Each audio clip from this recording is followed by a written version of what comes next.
نحمدہ ونصلی علی رسولہ الکریم فاعوذ باللہ من الشیطان الرجیم بسم اللہ الرحمن الرحیم الصلاۃ والسلام علی یا سید المرسلین ان اللہ ملائکتہ یصلون علی النبی یا ایھا الذین آمنوا صلوا علیہ وسلموا تسلیما صلی اللہ علی النبی وآلہ صلی اللہ علیہ وسلم الصلاۃ والسلام علیک یا رسول اللہ صلی اللہ تعالی علیہ وسلم۔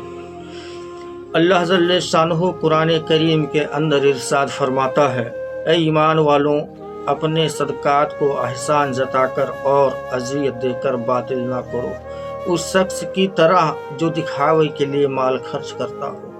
اور دوسری جگہ اللہ جل شانہ نے ارشاد فرمایا، جس سے اپنے رب سے ملنے کی امید ہو اسے چاہیے کہ نیک کام کرے اور اپنے رب کی عبادت میں سے کسی کو شریک نہ کرے۔ اس کی تفسیر میں مفسرین نے یہ لکھا ہے کہ ریا نہ کریں کہ وہ ایک قسم کا شرک ہے، اور اللہ جل شانہ ارشاد فرماتا ہے، ویل ہے ان نمازیوں کے لیے جو نماز سے غفلت کرتے ہیں، جو ریا کرتے ہیں اور برتنے کی چیزیں مانگے تو نہیں دیتے ہیں۔ میرے پیارے عزیزوں، ابن ماجہ نے ابو سعید خدری رضی اللہ تعالی عنہ سے روایت کی ہے، ہم لوگ مسیح دجال کا ذکر کر رہے تھے کہ رسول اللہ صلی اللہ تعالی علیہ وسلم تشریف لائے اور فرمایا کہ میں تمہیں ایسی چیز کی خبر نہ دوں جس کا مسیح دجال سے بھی زیادہ میرے نزدیک تم پر خوف ہے۔ ہم نے کہا یا رسول اللہ صلی اللہ تعالی علیہ وسلم آپ فرما دیجئے۔ حضور کریم صلی اللہ تعالی علیہ وسلم فرماتے ہیں، وہ شرک خفی ہے، آدمی نماز پڑھنے کھڑا ہوتا ہے اور اس وجہ سے زیادہ کرتا ہے کہ یہ دیکھتا ہے کہ دوسرا شخص اسے نماز پڑھتے دیکھ رہا ہے۔ اور حدیث میں ہے، نبی کریم صلی اللہ تعالی علیہ وسلم ارشاد فرماتے ہیں، جس کا مفہوم اور راوی یہ ہے، امام احمد نے محمد ابن لبید رضی اللہ تعالی عنہ سے روایت کی ہے کہ رسول اللہ صلی اللہ تعالی علیہ وسلم نے فرمایا، جس چیز کا تم پر زیادہ خوف ہے وہ شرک اصغر ہے۔ لوگوں نے عرض کی شرک اصغر کیا چیز ہے؟ ارشاد فرمایا کہ ریا ہے۔ بیہقی نے اس حدیث میں اتنا زیادہ کیا ہے کہ جس دن بندوں کے اعمال کا بدلہ دیا جائے گا، ریا کرنے والے سے اللہ تعالیٰ فرمائے گا، ان کے پاس جاؤ جن کے دکھاوے کے لیے کام کرتے تھے، جا کر دیکھو تو وہ تمہیں کوئی بدلہ اور خیر ملتا ہے۔ امام احمد و ترمذی و ابن ماجہ نے ابو سعید ابن ابی فضالہ رضی اللہ تعالی عنہ سے روایت کی ہے کہ رسول اللہ صلی اللہ تعالی علیہ وسلم نے فرمایا، جب اللہ تعالیٰ تمام اولین و آخرین کو اس دن جمع فرمائے گا جس میں شک نہیں، تو ایک منادی ندا کرے گا، جس نے کوئی کام اللہ کے لیے کیا ہے اور اس میں کسی کو شریک کر لیا ہے، یا اپنے عمل کا سبب اسی شریک سے طلب کرے، کیونکہ اللہ تعالی شرک سے بالکل بے نیاز ہے۔ صحیح مسلم میں حضرت ابو ہریرہ رضی اللہ تعالی عنہ سے مروی ہے کہ رسول اللہ صلی اللہ تعالی علیہ وسلم نے فرمایا کہ اللہ تعالی نے فرمایا، میں تمام شرکا میں شرکت سے بے نیاز ہوں، جس نے کوئی عمل کیا اور اس نے میرے ساتھ دوسروں کو شریک کیا، میں اس کو شرک کے ساتھ چھوڑ دوں گا، یعنی اس کا کچھ ثواب نہ دوں گا۔ اور ایک روایت میں ہے کہ فرماتا ہے، میں اس سے بری ہوں، وہ اسی کے لیے ہے جس کے لیے عمل کیا گیا۔ میرے پیارے عزیزوں، میرے دوستوں اور میرے احبابوں، اگر نماز بھی آج لوگ پڑھتے ہیں تو دکھاوے کے لیے پڑھتے ہیں کہ لوگ ہمیں دیکھ کر نمازی کہیں یا لوگ ہمیں پرہیزگار کہیں، تو ایسا نماز پڑھنے کو بھی یعنی شرک اصغر، اصغر کا مطلب ہوتا ہے چھوٹا شرک۔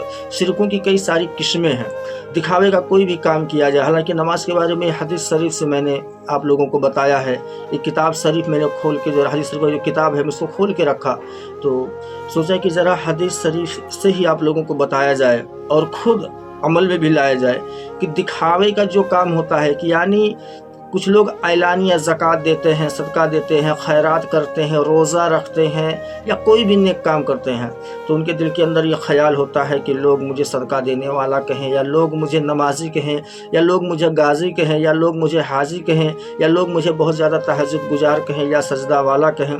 تو یہ بھی دکھاوے کے لیے اگر کیا گیا ہے تو حضور کریم فرماتے ہیں کہ یہ شرک اصغر ہے، مطلب اس شرک کا ایک قسم ہے۔ تو اسی لیے جو بھی عمل کیا جائے وہ خالص اور خالص اللہ، اس کے رسول صلی اللہ تعالی علیہ وسلم کی رضا کے لیے کیا جائے۔ اگر ہم اور آپ نمازیں پڑھتے ہیں، نیک کام کرتے ہیں، تو اس کا جزا ہمیں یہ عوام نہیں دے گی، یہ ابن آدم ہمیں اس کا جزا نہیں دیں گے، اس کا جزا ہمیں اللہ کی طرف سے ملے گا، اور شفاعت ہمیں رسول اکرم صلی اللہ تعالی علیہ وسلم سے ملے گا۔ لہٰذا آپ سے गुजारिश है, दरख्वास्त है कि बिलखुसूस आप लोग इस चीज़ को अमल में लाएं। अच्छा ये बताओ, एक मियान में दो तलवार नहीं रह सकती, एक मियान में दो तलवार नहीं रह सकती। और एक बाइक आप चला रहे हैं, एग्जाम्पल में दे रहा हूँ, एक बाइक आप चला रहे हैं, एक ही बाइक है और उसी बाइक को दो लोग कंट्रोल करें, एक हैंडल दूसरा पकड़े और एक तरफ का हैंडल दूसरा पकड़े, एक आदमी का पैर ब्रेक पे हो, एक आदमी का पैर गियर पे हो। अब बताओ कि वो मोटरसाइकिल आगे बढ़ेगी या लेकर खाई में गिर जाएगी? हरगिज़ नहीं चल सकता। तो जिस दिल के अंदर अल्लाह का गैर मौजूद हो, जिस दिल के अंदर अल्लाह का वो गैरुल्लाह मौजूद हो, गैरुल्लाह किसे कहते हैं? हम नमाज़ें पढ़ रहे हैं, हमें दुनिया की फ़िक्र है, हम नमाज़ें पढ़ रहे हैं, हमें खाने की फ़िक्र है, नमाज़ें पढ़ रहे हैं, हमें दौलत की फ़िक्र है, हम नमाज़ें पढ़ रहे हैं, दुकान मकान फ्लैट गोदाम बीवी बच्चे आल औलाद का हमें फ़िक्र है। तो ये शिर्क मतलब ये अल्लाह के साथ कोई शरीक है, यानी दिल साफ़ नहीं है। जब दिल साफ़ नहीं है तो फिर अल्लाह राज़ी कैसे हो? और जब एक मियान में दो तलवार नहीं रह सकता तो जहाँ अल्लाह का गैर, ये सब अल्लाह का गैर, अल्लाह जल्ले शान कुरान के अंदर फरमाता है कि जहाँ ये औलाद, तुम्हारी औलाद, तुम्हारी दौलत तुम्हारे लिए एक फितना है, तो इसको उतनी तरजीह दो जितनी इसकी ज़रूरत है, इससे इतनी मोहब्बत करो कि उस मोहब्बत से हम और आप अल्लाह से दूर ना हो पाएँ, उसके महबूब से दूर ना हो पाएँ, शरीयत से दूर ना हो पाएँ। मेरे प्यारे अजीज़ों, जब भी सजदे के लिए सजदे में जाएं या जब आप अल्लाहु अकबर कहकर नमाज की नियत बांधे तो हुजूर करीम फरमाते हैं, जब बंदा कहता है अल्लाहु अकबर तो पहली तकबीर के साथ उसके सारे गुनाहों को अल्लाह फरिश्तों के ज़रिए उसको हटाकर एक तरफ में रखवा देता है। और अगर बंदा नमाज के फ़ौरन बाद अगर तौबा कर लेता है तो अल्लाह जल्ले शानू उसके उन तमाम गुनाहों को माफ़ फरमा देता है, यानी उसने जितने भी सगायर कबायर गुनाह किए अल्लाह उसे माफ़ फरमा देता है। तो मेरे प्यारे अजीज़ों, नमाज के लिए वही जाता है जो अल्लाह को मकबूल होता है, और अल्लाह को मकबूल हुआ, जाकर वज़ू किया, यहाँ मस्जिद के अंदर गया, घर के अंदर उसने नमाज़ पढ़ा। अब नमाज के अंदर मुसल्ले पर खड़ा है और अल्लाह के गैरों के बारे में सोच रहा है, फिर कह रहा हमारी दुआ कबूल नहीं हो रही है, ऐसे बंदे की दुआ कैसे कबूल होगी? तो अगर खुदी को कर बुलंद इतना हर तकदीर से पहले, खुदी को कर बुलंद इतना हर तकदीर से पहले कि खुदा खुद पूछे बंदे से बता तेरी रज़ा क्या है। तो मेरे प्यारे अजीज़ों, जब भी इबादत के लिए जाए तो अल्लाह के गैरुल्लाह को मस्जिद के बाहर छोड़ कर जाए। अल्लाह का गैरुल्लाह वो है कि जो अल्लाह के इबादत में खलल डाल रही हो, जो अल्लाह की इबादत में आपके दिल को ना लगने दे रहा हो। और अल्लाह का गैरुल्लाह वो है कि जो आपके दिल को अल्लाह की इबादत के बाद मुतमईन ना होने दो, मुतमईन ना होने दे। और अल्लाह का गैरुल्लाह वो है कि जो आपको सुकून के साथ इबादत ना करने दे। तो नमाज़ों को अगर पढ़ा जाए तो खुलूस के साथ पढ़ा जाए, खुशू और खुजू के साथ पढ़ा जाए। सही मुस्लिम में अबू हुरैरा रज़ियल्लाहु ताला अन्हु से मरवी है कि रसूलुल्लाह सल्लल्लाहु ताला अलैहि वसल्लम ने फरमाया कि अल्लाह ताला तुम्हारी सूरतों और तुम्हारे अमाल की तरफ नज़र नहीं फरमाता, वह तुम्हारे और तुम्हारे दिल और तुम्हारे अमाल की तरफ नज़र फरमाता है। मतलब दिल कैसा है? अभी हमने कहा ना कुछ देर पहले कि एक दिल में खुदा भी हो और एक ही दिल में जो है दुनिया की मोहब्बत भी हो, तो खुदा कैसे रहेगा? तो अल्लाह तुम्हारे दिलों को देखता है, नियतों को देखता है। तो दिल को साफ रखो। हालांकि हदीस शरीफ में आया है कि सारा दारोमदार नियत पर है, तो नियत को बेहतर रखा जाए।